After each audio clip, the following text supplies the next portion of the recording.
오늘 말씀은 성숙한 믿음이 되기 위해서 오늘 우리가 진정으로 구해야 할 것이 무엇인가에 대해서 말씀하고 있습니다. 우리는 한 달 정도 계속해서 기도에 관한 이야기를 말씀을 드렸죠. 세례 요한의 제자들이 세례 요한으로부터 기도하는 방법을 배웠는데, 주님, 오늘 우리는 어떻게 기도해야 됩니까? 라고 하는 이 질문을 통해서 예수님은 제자들에게 주기도 문을 통해서 어떻게 기도해야 하는가에 대해서 말씀을 나눴고, 또 먼저 그의 나라와 의의를 구하는 것이 바로 기도의 핵심이다, 그런 말씀을 드렸죠. 또 뿐만 아니라 오늘 말씀을 통해서 그렇다고 한다면 오늘 우리가 성숙한 믿음의 삶을 살기 위해서 정말 오늘 우리가 구해야 할 것이 무엇인가에 대해서, 또 오늘 우리가 어떻게 응답해야 되는가에 대해서 오늘 말씀하고 있죠. 여러분, 한 사회가 성숙한 사회다라고 하는 지표, 그것은 뭘까? 그건 바로 이 사회의 책임 앞에서 어떻게 응답하느냐, 이것이 바로 건강한 사회인가 아닌가를 체크할 수 있는 지표지요. 그래서 아무리 물질적으로 풍족하고 우리가 선진국이라고 말하는 GNP가 높다 하더라도 우리가 사회적 책임 앞에서 바르게 응답하지 못하다고 한다면 그것은 뭡니까? 여러분, 성숙한 사회가 아니죠. 오늘 우리나라 기업들, 또 거기에 있는 오너들, 그런 분들이 돈이 많고 참 배우는 어떤 학식이 많음에도 불구하고 왜 성숙하지 못한 모습들을 보이며 살아가는가? 왜 그분들을 성숙하다고 말하지 못하는가? 우리가 보기에는 정말 높은 학식을 가지고 있는 사람들이에요. 우리와는 전혀 수준이 다른 어떤 그런 물질을 가지고 살아가는 사람들인데, 오늘 우리는 그 사람들 보고 비아냥거리지, 졸부다, 이렇게 이야기를 하고, 또 그 사람들을 오늘 우리가 평가절하할 때가 참 많이 있죠. 왜 그렇습니까? 사회적 책임이 따르지 않기 때문이죠. 그래서 오늘 우리나라 요즘 이슈가 되는 것이 있죠. 이 기무사 계엄 문건에 대한 문제 때문에 온 사회가 참 발칵 뒤집혔습니다. 1980년대 이 한국 사회 민주주의를 위해서 여러분 사회적 책임을 다했던 그런 교회, 성도, 그런 민주주의를 위해서 싸웠던 수많은 사람들, 그 사람들이 있지 않습니까? 그런데 그만큼 온 백성들, 온 나라의 국민들은 점점 성숙해져 가고 있어요. 2017년도 그 광화문에 있었던 그 촛불 시위를 바라보면서 정권이 비폭력적으로 바뀌는 이 사태를 바라보면서 우리가 흔히 말하고 있는 민주주의 선진국이라고 말하고 있는 그런 프랑스나 유럽이나 영국이나 미국에 있는 대다수의 사람들이 충격을 받고 찬사를 보냈다는 것을 오늘 우리는 기억할 것입니다. 왜 그렇습니까? 우리가 그 사람들보다 민주주의 역사가 긴 것도 아니고 오늘 우리가 그 사람들보다도 훨씬 나은 모습들이 있는 것이 아닙니다. 그런데도 불구하고 그들이 왜 오늘 우리에게 찬사를 보냅니까? 이 사회적 책임이라고 하는 것에 응답하고 있다는 겁니다. 사회적 불의에 대해서 오늘 우리가 반응하고 있다는 것입니다. 이것을 뒤집으려고 하는 문건이 바로 기무사 계엄 문건이죠. 즉 국민은 성숙하게 지금 응답하고 있는데 우리가 말하고 있는 정치인들 혹은 군부에 있는 여러 이 군인들은 여전히 미성숙한 모습을 가지고 살아가고 있기 때문에 국민이 분노하고 있는 겁니다. 그러므로 성숙하지 못한 세대, 그것은 어떤 것인가? 바르지 못한 응답을 하는 세대입니다. 응답을 하지만 바르게 응답을 못하는 거예요. 출애굽기 13장에서 하나님이 이스라엘 백성들을 구원하시고 이제 홍해를 건너기 앞서서, 즉 이제 거룩한 믿음의 삶, 믿음의 백성들로 훈련해서 약속하신 기업의 땅으로 인도하시기 이전에 세 가지를 말씀하십니다. 그것이 뭡니까? 첫 것을 하나님 앞에 올려드리고 무교절을 지키고 구름기둥과 불기둥을 쫓아 살아가는 삶을 살아라. 이거 결단하라는 겁니다. 광야의 삶을 살기 전에 이미 그 세 가지를 결단함으로써 광야에서 생활훈련하고 시내산에서 말씀훈련하고 성소로 지어져가는 그 모습을 통해서 예배 훈련을 통해서 하나님의 기업을 얻을 백성으로 하나님께서 그들을 이끌어 가시겠다고 하는 약속이죠.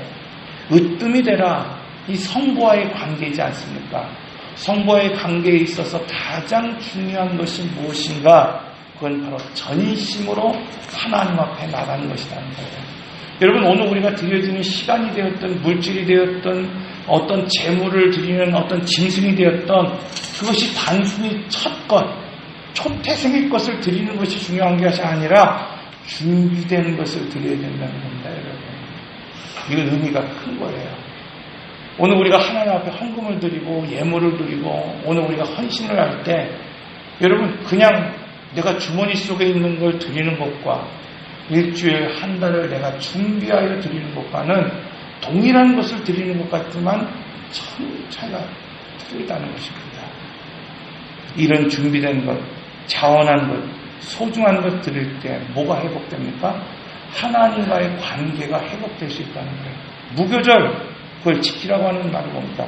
성자 예수 그리스도와의 관계를 통해서 예수 그리스도의 보혈의 피로 새로워진 사람, 그 사람은 누룩을 제거해야 된다는 겁니다. 누룩을 빼고 누룩을 제거하고 과거에 제약된 삶을 오늘 우리가 살아가지 않을 때 오늘 우리는 거룩한 삶으로 이 땅에 살아갈 수 있는 존재가 된다는 거죠. 마지막으로 구름기둥과 불기둥 인도함을 받으라는 건 뭐예요? 단지 성령을 쫓아 산다는 것, 그것은 현상을 쫓아 살아가는 것이 아니라는 거예요. 오늘 말씀에서도 이적과 표적에 관한 이야기가 나옵니다. 여러분, 성숙한 믿음의 삶을 살아가는 사람은 이적과 표적을 쫓아 살아가는 사람이 아니라 그 안에 역사하시는 하나님을 바라볼 수 있는 사람. 구름기둥이 여러분 성막을 통해서 움직이는 것처럼, 성막이 움직일 때마다 구름기둥이 움직이는 것처럼 오늘 하나님의 인도하심이 어디 있는가, 그 계획하심이 어디 있는가를 날마다 바라볼 수 있는 사람, 그 사람이 성숙한 사람이다, 이렇게 말하고 있어요. 그런데 반면에 악한 세대, 오늘 본문에서 말하고 있는 이 악한 세대, 그건 어떤 세대입니까? 은혜를 받았음에도 불구하고 결단하지 못하고 그저 표정만 구하는 세대가 악한 세대다, 이렇게 말하고 있습니다. 즉 결단하지 않고 그냥 구름기둥만 쫓아 살기를 원하고 또 만나만 먹기를 원하는 세대를 가르쳐 말하고 있죠. 이것을 마태복음 12장 38절에서 39절에서는 이렇게 말씀하고 있어요. 그때에 서기관과 바리새인 중 몇 사람이 말하되 선생님이여 우리에게 표적 보여주시기를 원하나이다. 예수께서 대답하여 이르시되 악하고 음란한 세대가 표적을 구하나 선지자 요나의 표적밖에 보일 표적이 없느니라. 누가복음에서 말하고 있는 이 이야기를 마태복음에서는 이렇게 말하고 있는 겁니다. 악하고 음란한 세대가 표적을 구한다, 이렇게 말하고 있어요. 그렇다고 한다면 왜 성경은 표적을 구하는 것이 악하고 음란한 것이다, 이렇게 말하고 있을까요? 여러분, 본래 표적과 이적의 목적은 바로 복음을 받아들이게 하는데 목적이 있는 것이고, 두 번째 하나님께 영광을 돌리는 데 목적이 있습니다. 그래서 표적이라고 하는 세메이온이라고 하는 이 단어는 복음을 합리적으로 이해하기 위해서, 받아들이게 하기 위해서 하나님이 주시는 기적을 오늘 우리는 표적이다, 이렇게 말하고 있습니다. 예수님도 표적을 보이시면서 복음을 설명하셨습니다. 요한은 이렇게 말하고 있죠. 표적을 소개하는 그 이유가 바로 사람으로 하여금 그 표적을 보고 예수님을 하나님의 아들 그리스도로 믿게 하려 하는 것이다. 하나님은 그로 인해서 구약 때부터 신약에 이르기까지 계속해서 오늘 우리에게 표적을 보여주셨어요. 노아의 이 물의 심판 이후에 하나님은 한 가지의 표적을 보여주셨습니다. 그것이 무엇입니까? 무지개를 통해서 다시는 너희에게 물로 심판하시지 않겠다고 하는 표적을 오늘 우리에게 보여주셨어요. 그래서 오늘 우리는 믿음의 사람들은 무지개를 볼 때마다 무슨 생각하는 거예요? 우리는 물로는 심판받지 않겠구나 하는 그런 믿음을 가지고 있지 않습니까? 기드온이라고 하는 사람을 하나님께서 쓰시기 위해서 그를 부르셨습니다. 그러나 그가 얼마나 믿음이 없던지 하나님 말씀하실 때 그가 나가지 못했어요. 그리고 하나님 앞에 표적을 구합니다. 양털 뭉치를 가지고 그것을 젖게 해달라고, 그것을 마르게 해달라고 기적을 요구하는 거예요. 표적을 요구하면서 그 표적을 통해서 무엇을 얻기를 원했습니까? 하나님의 말씀이 오늘 우리에게 계신가를 그는 알게 됐습니다. 그렇다면 이적은 뭡니까? 이적, 테라스라고 하는 이 단어는 깜짝 놀랄 만한 일이라는 겁니다. 깜짝 놀랄 만한 일. 오늘 우리 이상의 생각을 뛰어넘는 깜짝 놀랄 만한 일을 통해서 하나님께 영광을 돌리는 일이라는 겁니다, 여러분. 실제로 예수님께서는 공생의 사역을 통해서 이런 이적을 베푸셨죠. 오늘 우리 이성으로는 생각할 수 없는 죽은 사람을 살리신 사건들, 병든 사람을 일으켜 세운 사건들, 눈먼 장님을 눈뜨게 한 사건들, 이게 다 이적이죠. 이것을 통해서 하나님 원하시는 것이 무엇입니까? 자기 영광이 아니라 하나님의 영광을 위한 삶을 살게 하셨다는 거예요. 그런데 오늘 하나님께 표적과 이적을 구하는 것, 이것이 바로 악하고 음란한 것이다. 여러분, 왜 그렇습니까? 그것은 다른 데 있는 것이 아니에요. 표적과 이적을 구하는 것이 나쁜 것이 아니라 마음의 동기가 지금 악하다는 겁니다, 여러분. 이스라엘 백성이 출애굽을 한 이후에 이 시내산에서 제일 먼저 했던 것이 무엇입니까?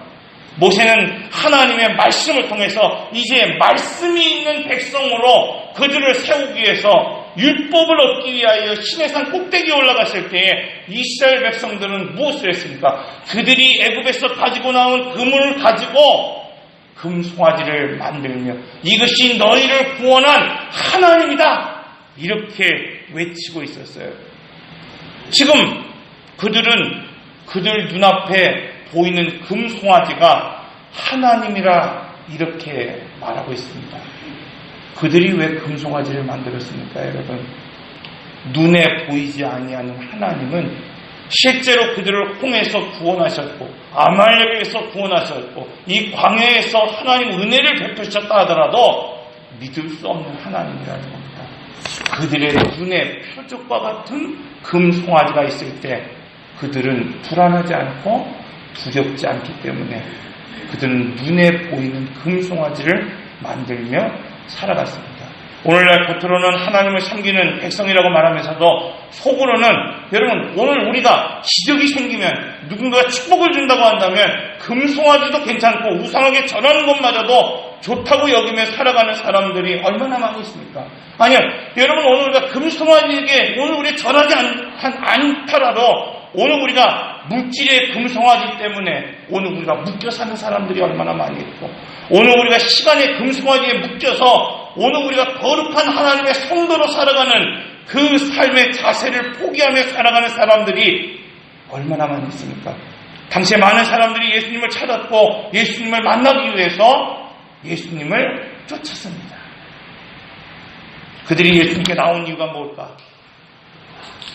여러분, 그것은 하나님의 말씀을 위해서 쫓았고 하나님이 말씀하신 십자가를 지기 위해서 그들이 주님을 쫓은 것이 아닙니다.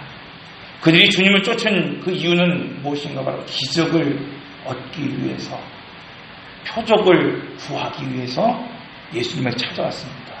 사랑하는 성도 여러분, 오늘 우리는 왜 기도하십니까? 무엇을 기도하십니까? 왜 예배하십니까?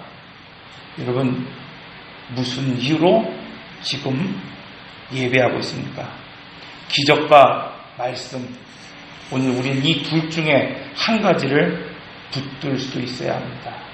오늘 우리 인생에서 가장 중요한 것이 무엇인지를 알고 오늘 우리는 그것을 붙잡을 수 있는 사람이 되어야 됩니다. 오늘 본문에 앞서서 7 귀신에 관한 이야기를 통해서 예수님은 비유로 오늘 우리에게 말씀하고 계시죠. 한 더러운 귀신이 어떤 사람에게 들어갔습니다. 그런데 이 귀신을 쫓아내 주었어요. 그리고 갈 곳이 없는 이 귀신이 여러 곳을 돌아다니다가 먼저 나왔던 그 사람의 마음을 들여다보니까 이미 깨끗하게 청소가 되어 있었습니다. 그때에 자기와 있었던 7의 귀신을 데리고 함께 다시 그 사람에게 들어갔다. 여러분, 이 비유를 주신 이유가 뭘까? 우리 마음에는 비어있는 마음이냐, 중립적인 마음이 없다는 겁니다. 오늘 우리는 무엇인가 그 안에 채워질 수밖에 없다는 것을 말씀하고 있어요. 그러므로 성숙한 신앙이라고 하는 것은 그냥 귀신이 순간적으로 나가는 것이 중요한 것이 아니라 계속해서 하나님의 말씀을 듣고 그 하나님의 말씀이 오늘 우리 삶 가운데에서 거할 수 있도록 하는 것이 중요하다. 그런 말씀을 하고 있습니다. 그런데 오늘날 많은 성도들이 기적을 찾습니다. 이적을 찾으면서도 하나님의 말씀을 듣고 그 하나님의 말씀이 거할 수 있는, 지킬 수 있는 그런 노력을 하지 않습니다.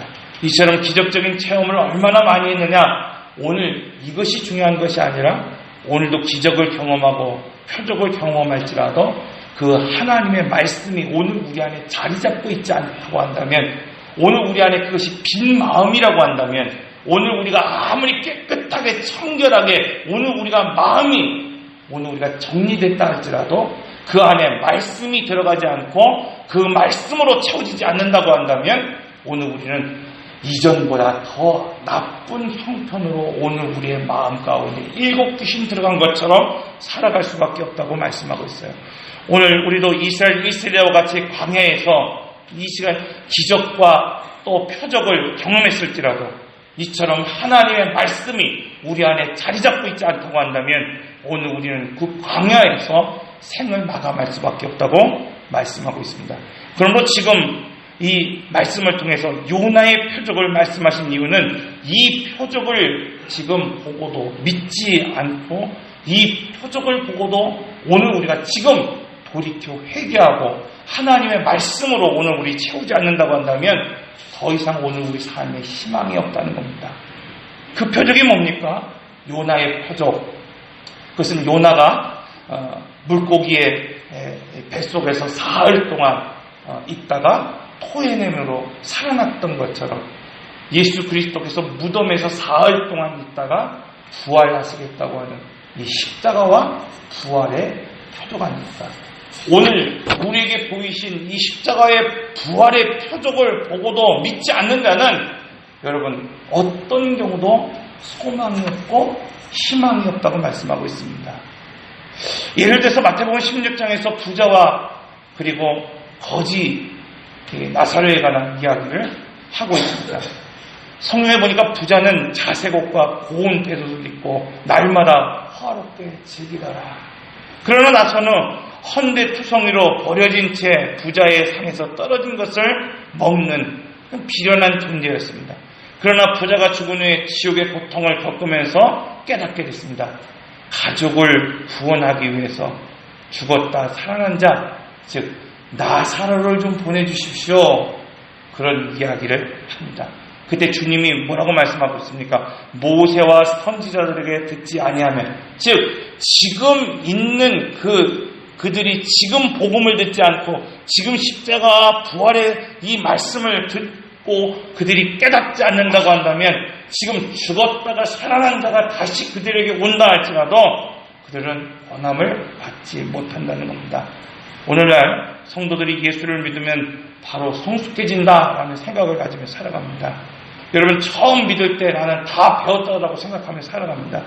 그냥 자라난다고 생각합니다. 여러분 그러나 인생을 살아가는 것과 오늘 우리가 인생을 경영하는 것은 천지 차이입니다. 오늘 우리가 예수 그리스도를 믿고 오늘 우리가 성숙한 믿음의 삶을 살아가는 것과 오늘 우리가 예수 그리스도를 믿고 그냥 구원받는 것과는 완전히 다른 차원이라는 것을 말씀하고 있습니다. 기적은 하나님 오늘 우리에게 베풀어 주신 하나님의 은혜입니다. 여러분, 표적은 하나님이 오늘 우리를 하나님의 백성으로 삼기 위해서 보여주시는 증거입니다. 그러나 여러분, 오늘 기적과 이적이 오늘 우리 안에 아무리 있더라도 오늘 우리의 삶을 경영하지 않는다고 한다면, 오늘 우리가 하나님의 말씀으로 가꾸고 오늘 우리가 하나님의 말씀으로 채우지 않는다고 한다면 이스라엘 1세대처럼 가장 기적을 많이 경험했고 표적을 보았음에도 불구하고 그들은 기업을 얻지 못했다고 말씀하고 있어요. 사랑하는 성도 여러분, 오늘 우리는 이 성숙한 믿음, 성숙한 신앙으로 살아가기 위해서 지금 이스라엘 1세대들이 구했던 것처럼 그저 표적과 이적을 구할 것이 아니라 하나님의 말씀으로 응답하고 하나님의 말씀으로 세우고 반응할 수 있는 오늘 우리 성도들이 다 되시기를 바랍니다. 기도하겠습니다.